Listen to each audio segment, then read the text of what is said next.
In the desert heat of Egypt's West Bank, a team made a find.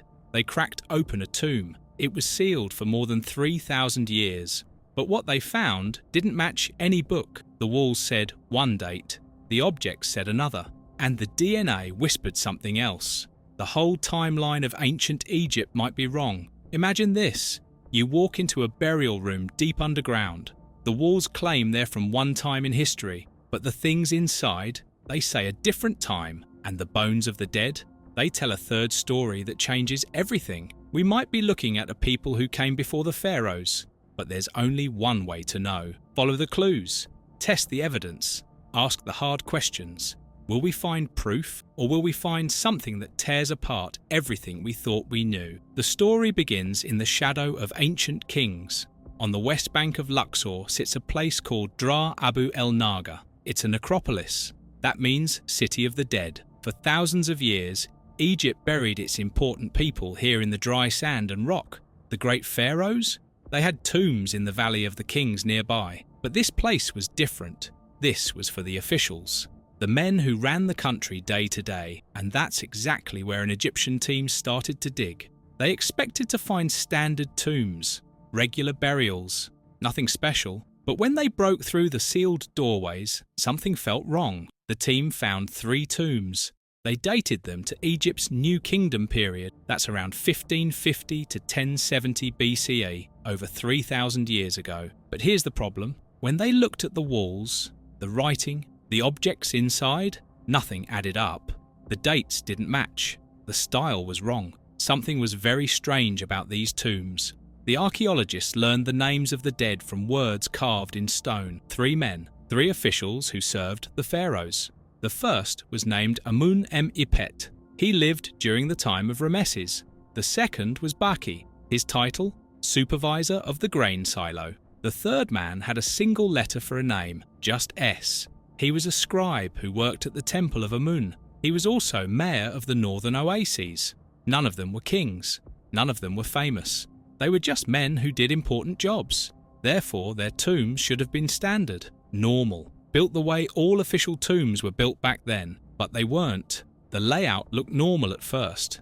There were courtyards, halls that led deeper into the rock, burial wells that dropped down into the darkness below. But when the team looked closer, they saw problems. The materials were wrong. The writing on the walls used styles from different times. And in Baki's tomb, some rooms were never finished. The work just stopped. The walls were rough. The burial well ended in a chamber with no decoration at all. Why would they stop? Did time run out? Did something happen to make the builders leave before the job was done? The lead archaeologist stood in the dim light of Baki's tomb and asked a question that changed everything. What if this timeline is wrong? Think about what that means. Egypt's New Kingdom was supposed to be the Golden Age, the time when pharaohs were at their peak, when art and building reached their highest point. But if these non-royal tombs didn't fit, if the dates were confused, if the construction showed signs of something older, then everything we know about when Egypt's power began might be false. But you can't just claim something like that. You need proof. You need science. You need to test every piece of evidence until you know for sure. Therefore, the team decided to dig deeper, not just into the rock, into the mystery itself. They would analyze the materials, date the pigments on the walls, study every carving, test every fragment of bone and cloth. They would find the truth, no matter where it led. The archaeologist looked at his team in that unfinished chamber. The air was thick with dust. The heat was crushing, and he knew they stood at the edge of something huge. "If we're right," he said quietly, "we're going to rewrite history." But first, they had to prove it. The camera pulls back. We see the entrance to Baki's tomb. Just a dark hole in the hillside, nothing special from the outside. But inside was a secret 3,000 years old, a secret that shouldn't exist. The investigation begins in a lab far from the desert. The team brought fragments from the tombs, pieces of paint, chunks of plaster, tiny bits of wood and bone. They would test it all. But when the first results came back, no one could believe what they saw. The dates were wrong, the chemistry was wrong. Everything pointed to a time that shouldn't be possible. One scientist held up a slide. It showed the makeup of paint from Amun-em-Ipet's tomb. The colours came from minerals. specific minerals. And those minerals were used in specific ways at specific times in Egypt's history. But this paint, it didn't match the New Kingdom at all. It matched styles from earlier, much earlier. The team looked at each other. Could the lab be wrong? Could the samples be mixed up? They ran the tests again. Same result. Therefore, they knew this wasn't a mistake. This was real. The archaeologists went back to the hieroglyphs carved into the stone, the ancient writing that told them the names and titles of the dead. Baki, supervisor of the grain silo. S, scribe and mayor. The words were clear. The writing was beautiful. But here's the strange part. The context didn't fit. The way the titles were written, the phrases they used, the style of the letters themselves. All of it suggested an earlier time, a time before the New Kingdom was supposed to begin. But then they found something even stranger. In Amenemhet's tomb, the western wall had been cut through. Someone had changed it later, much later. They added new carvings, new decorations. They were covering something up. Therefore, the team realized the tomb was used twice. Once when it was first built, and again hundreds of years later. But which version was the original? And how old was it really? The mystery was growing, not shrinking. Then the weather made things worse. The area around Dra Abu el Naga had been hit by floods over the centuries. Water had damaged many of the tombs. Looters had stolen treasures. Time had eroded the walls and ceilings. Some chambers were half collapsed. Some art was destroyed. Some rooms showed only traces of what they once were. But the damage itself became a clue. In the unfinished sections, the team could see how the work was done. They could see the tool marks, the layers of construction, the order in which things were built. And in Baki's tomb, they found something extraordinary. Under the floor of the incomplete chamber, there were stone blocks, big ones, reused from somewhere else. And on those blocks were inscriptions, old inscriptions, older than anything else in the tomb. The team carefully lifted one block and brought it into the light. The writing was faded but readable. It mentioned names, officials from an earlier dynasty. Therefore, this chamber wasn't just built on empty rock. It was built on top of something that already existed, something from before. But how much before, and why build on top of it? The questions kept multiplying. Then came the pigment test. A small fragment of red paint from Baki's tomb, just a tiny flake. But when they analysed it, they found something unusual. Trace elements, chemicals that only appeared in paints from much earlier dynasties.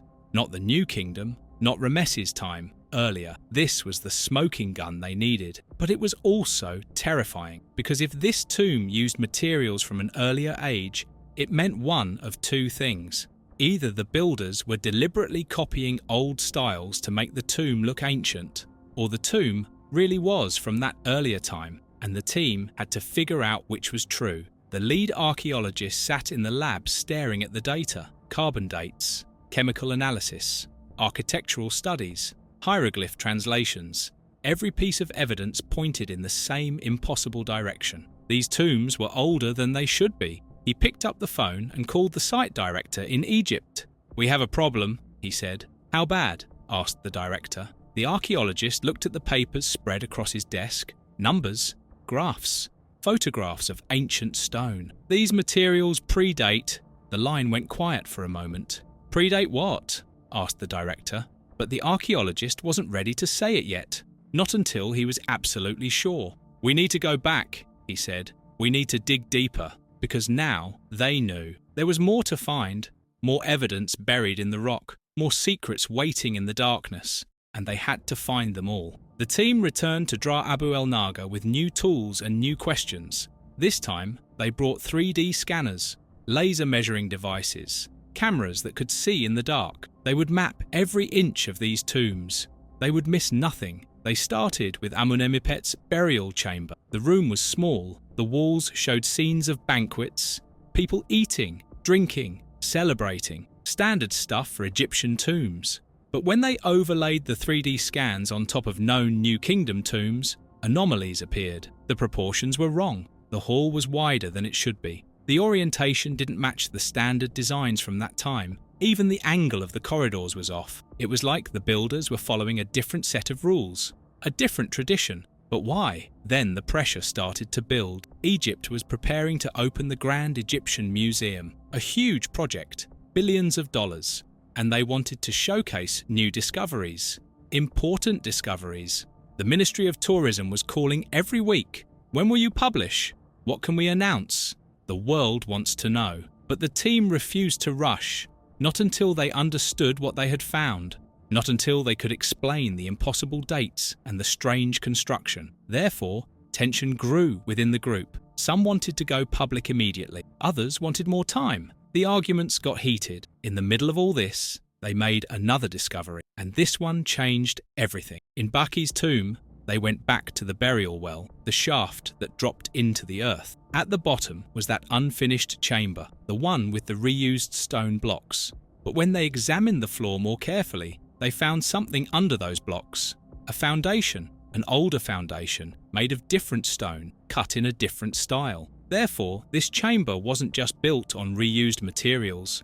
It was built on top of an older structure, a structure that might be centuries older. The archaeologist knelt in the dust and ran his hand over the ancient stone. His mind was racing. If there was an older structure here, what else might be hidden? The narration shifts. We switch from live action to computer graphics, forensic animation. The screen shows layers of construction, different colors for different time periods. The images pull apart the tomb like an onion, layer by layer, year by year. The isotopic composition of the plaster, the carbon dating of organic materials, the trace minerals in the paint, all of it visualized, all of it telling the same story. These tombs were built in stages, different stages, across hundreds of years. But the earliest stage? It shouldn't exist, not according to the history books. The animation fades. We're back in the tomb. The archaeologist looks directly at the camera. We're standing on something older, he says. But we don't know what. Not yet. This is the callback to the hook. Remember? The narrator asked at the beginning, if this tomb was built earlier, who built it? Now we're getting close to an answer, but not close enough. The team decided to test the stone itself, not just the paint or plaster, the actual rock. They wanted to know where it came from, what quarry, what region, because different quarries were used at different times in Egyptian history. If they could match the stone to a specific quarry and a specific period, they would have proof. The samples were sent to a geology lab. The waiting began. Days passed, then weeks. The tension in the camp was unbearable. Some team members started to whisper, what if they were wrong? What if this was all just a mistake? What if the anomalies had simple explanations they just hadn't thought of yet?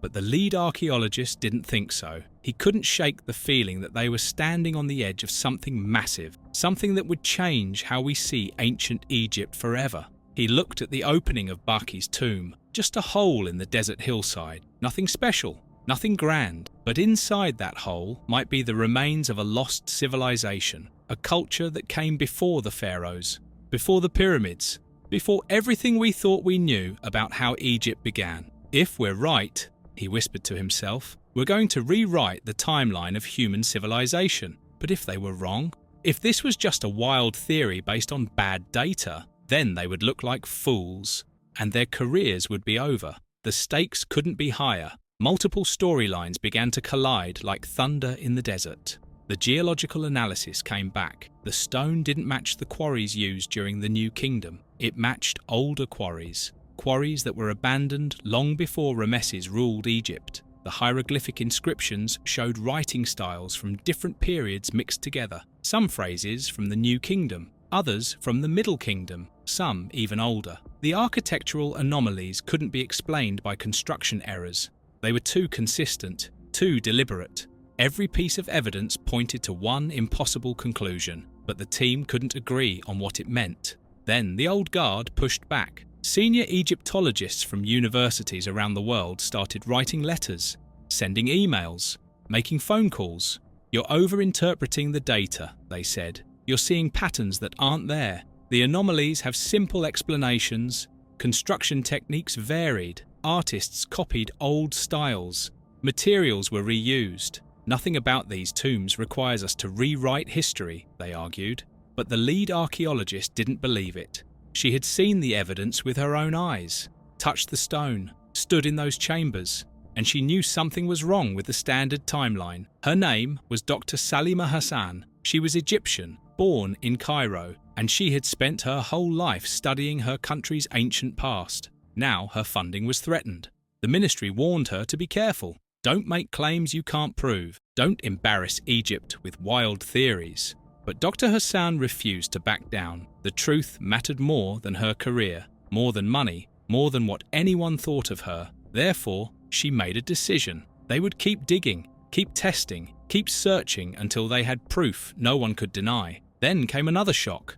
A remote sensing survey of the area, ground-penetrating radar. It showed what lay beneath the sand without digging, and it revealed underground spaces they didn't know existed, chambers, passages, entire sections of the necropolis that were unmapped, unexcavated, unknown. Dr. Hassan looked at the radar images and felt her heart race. What else was down there? What other secrets were buried beneath their feet? The team feared what they might find, because every new discovery raised more questions.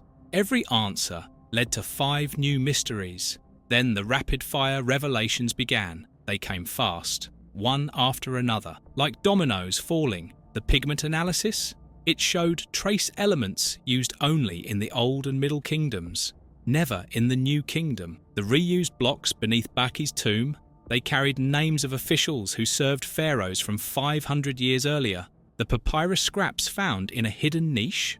When translated, they referenced events that happened before the 18th dynasty even began. Each piece of evidence screamed the same thing. These tombs were connected to something older, much older. But why? Why build tombs here? Why use this specific location? Why reference these particular earlier officials?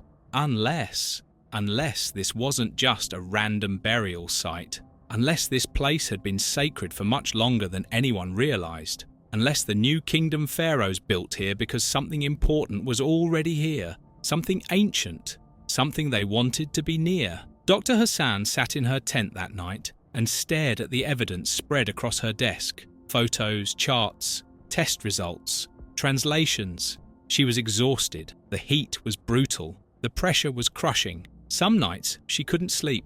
She would lie awake thinking about those tombs, about the men buried there, about what it all meant. Baki, the grain supervisor, S, the scribe and mayor, Ammon Emipet, the Ramesses official. Were they really from the New Kingdom?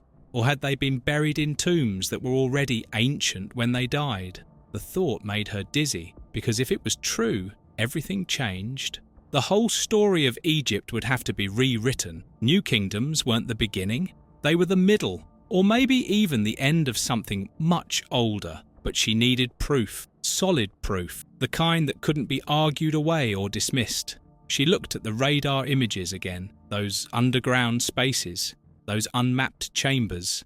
That's where the answer was.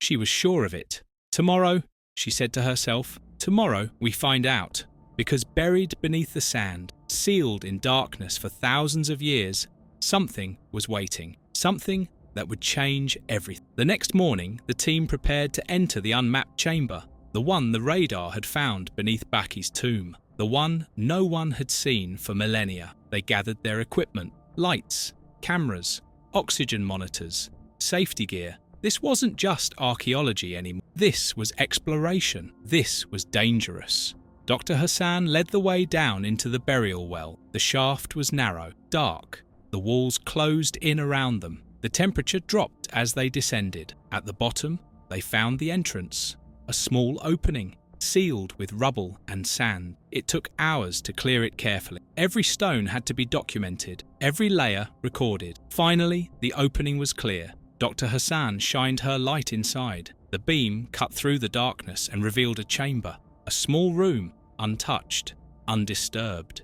Her hands shook as she squeezed through the opening. The rest of the team followed. They set up lights, and then they saw it. Niches cut into the walls. Sealed niches, still intact after all these years. "Nobody move," Dr. Hassan whispered. "Document everything first." The photographers worked quickly. Every angle, every detail. They had to record the chamber exactly as they found it, before anything was touched, before anything was changed. Then came the moment they had been waiting for. Dr. Hassan approached one of the sealed niches. The team gathered around her, cameras rolling, lights blazing. She carefully removed the seal. Ancient plaster crumbled in her hands.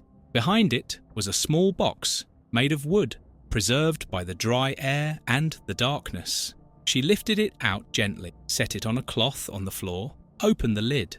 Inside were funerary items, amulets, small statues, offerings for the dead.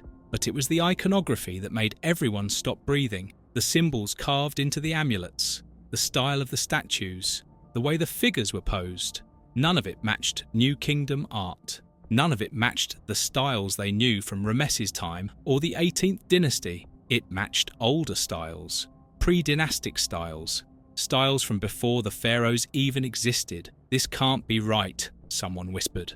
But it was right. The evidence was right there in their hands, physical, undeniable, real. Therefore, the team realized what they were holding. These weren't just random funerary goods. These were ritual objects from a tradition older than the pharaohs themselves, a tradition that the New Kingdom had inherited, or stolen, or tried to copy. But if that was true, then who created that tradition? Who were the people who came before? Dr. Hassan looked at her team in the flickering light. Dust hung in the air. The chamber was silent except for their breathing. "We need to see what else is here," she said. They opened another niche. More objects, same style, same impossible age. A third niche, the same. Every sealed space in that chamber told the same story. This place was old, older than it should be, older than the history book said was possible. Then Dr. Hassan saw something on the floor, a crack, a seam in the stone. She knelt down and brushed away the dust. It was a covering, another sealed space below. "There's more," she said. "There's another level." The team looked at each other. How deep did this go? How many layers were hidden beneath the desert? They carefully lifted the stone covering. Below was a shaft. It dropped down into darkness. They couldn't see the bottom. Dr. Hassan lowered a camera on a rope. The screen showed the descent. 10 feet, 20, 30. Then the camera reached the bottom, and what it showed made everyone in that chamber fall silent. Sarcophagi, multiple sarcophagi, lying undisturbed in a chamber below. Stone coffins from an age that shouldn't exist, waiting in the dark, waiting to be opened, waiting to reveal their secrets. Dr. Hassan pulled the camera back up. She looked at her team. Some had tears in their eyes. Some looked terrified. Some looked like they might laugh or scream or faint. They had found it. The proof they needed. Physical evidence that couldn't be explained away. But now came the hardest part. Going down into that lower chamber. Opening those coffins.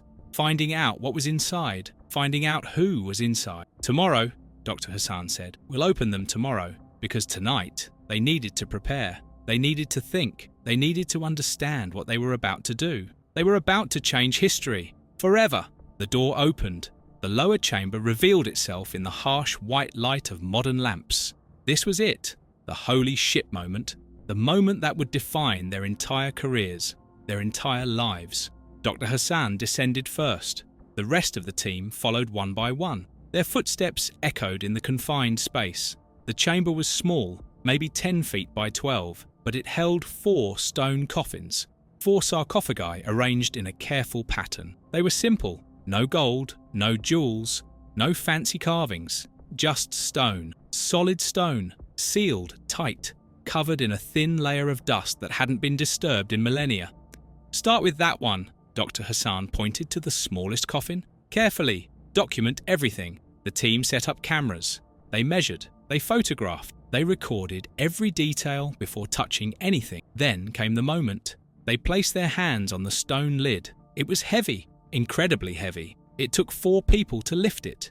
They raised it slowly, inch by inch, and then they saw what was inside. A body, preserved by the dry air, wrapped in ancient linen. But it was the items buried with the body that made them gasp. More ritual objects. But these had inscriptions. Words carved into pottery and stone. Words in an archaic dialect. A form of Egyptian so old that Dr. Hassan had to squint to read it. She pulled out her reference book, started translating. Her hands shook as she worked. "This predates the Pharaohs," she said quietly. "This language, it's from before the dynasties we know. Before the first dynasty, even. Someone laughed, a nervous, disbelieving laugh. "That's impossible." "I know," Dr. Hassan said, "but here it is." They opened the second coffin. Same story. Archaic inscriptions, ritual objects from a time that shouldn't exist. The third coffin? Same again. And then the fourth, the largest, the oldest looking. They lifted the lid. Inside was a body wrapped in linen so fine it looked like silk, and around the body were objects more beautiful than anything they had seen. Small figurines, perfectly carved, perfectly preserved, and every single one dated to before the Pharaohs. This was the resolution of the central mystery, the forensic evidence, the inscriptions, the architectural studies, everything aligned. These tombs weren't from the New Kingdom, or rather, they were built during the New Kingdom, but they were built on top of something older. They were built to honor something that came before. The New Kingdom pharaohs hadn't invented Egyptian civilization, they had inherited it. They were the heirs to a tradition thousands of years older than anyone realized. Dr. Hassan picked up one of the figurines. She held it in the light. A beautiful piece. A tiny statue of a person carrying offerings. The face was peaceful. The craftsmanship was stunning. "We've touched something no one expected," she whispered. The emotion in that chamber was overwhelming. Some team members cried. Some laughed. Some just stood in silence, trying to process what they were seeing. This wasn't just archaeology. This was a fundamental shift in how we understand human history. This was proof that civilization didn't begin where we thought it did, that advanced culture existed much earlier, that our ancestors were capable of far more than we gave them credit for. All the clues fit together now. The pigment fragment from Block 2, the reused stone blocks from Block 4, the radar survey from Block 5. Every piece of the puzzle had led them here, to this chamber, to these coffins, to this proof. The narrator speaks directly. Everything planted earlier now pays off. The mystery question, how could these tombs exist, was answered. They existed because ancient Egypt was older than the textbook said. The tradition was older. The knowledge was older. The people were older. The implications were staggering. If tomb architecture was advanced before the first dynasty, then where did that knowledge come from? Who taught it? Who developed it? Were there other sites waiting to be found? Other tombs? Other cities?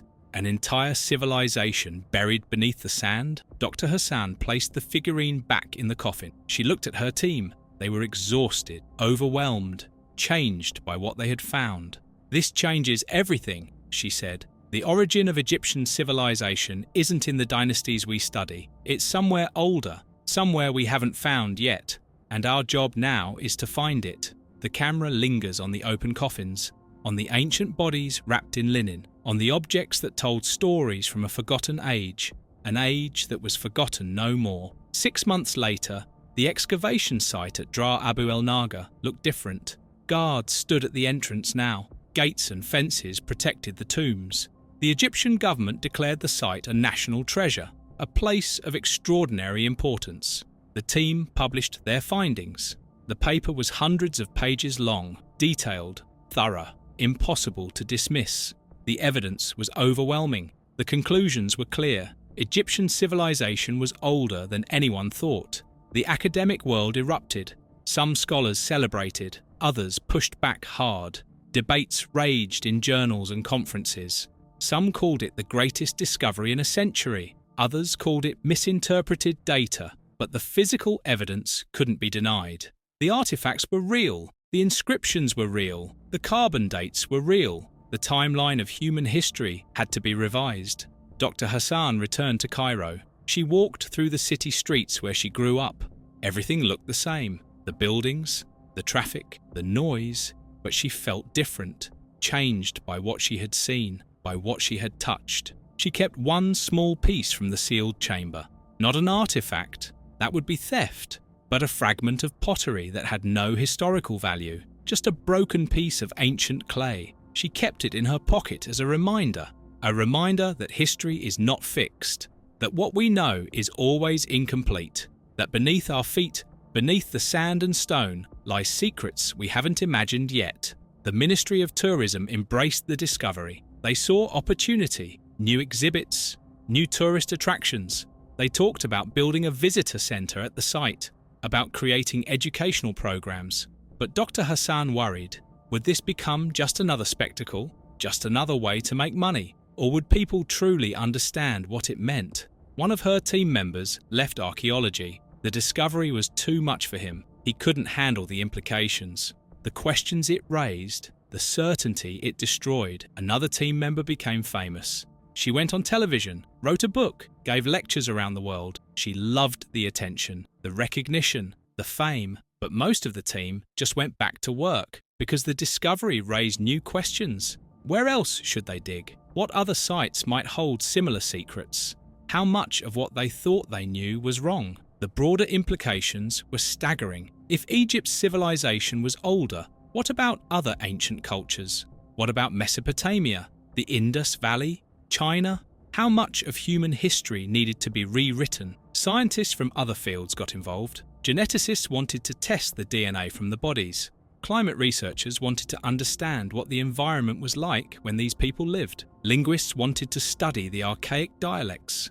The discovery touched everything, connected to everything, changed everything. Dr. Hassan thought about the three men whose tombs started it all. Baki, S, Amun, M, Ipet. They weren't pharaohs. They weren't kings. They were just officials. Men who worked hard. Men who served their country. Men who died and were buried like everyone else. But their tombs revealed a truth that had been hidden for thousands of years.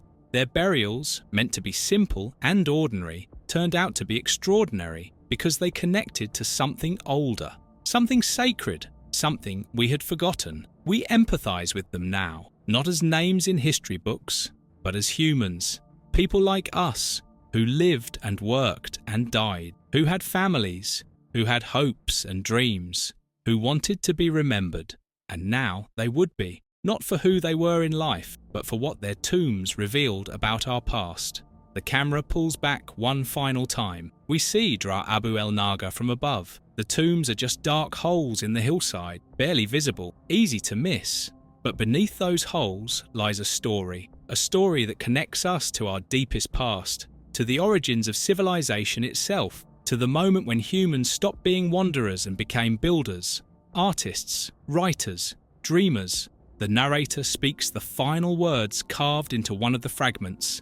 I shall join the undying stars, and we fade to black on the tomb corridor, the darkness where Dr. Hassan first asked the question that changed everything, the darkness that held secrets for 3,000 years, the darkness that finally revealed its truth. The next time you hear about ancient Egypt, remember this. Remember that the civilization we study, the pharaohs we know, the pyramids we marvel at, all of it might be built on shadows of something older, something we're only beginning to understand, something that changes what it means to be human.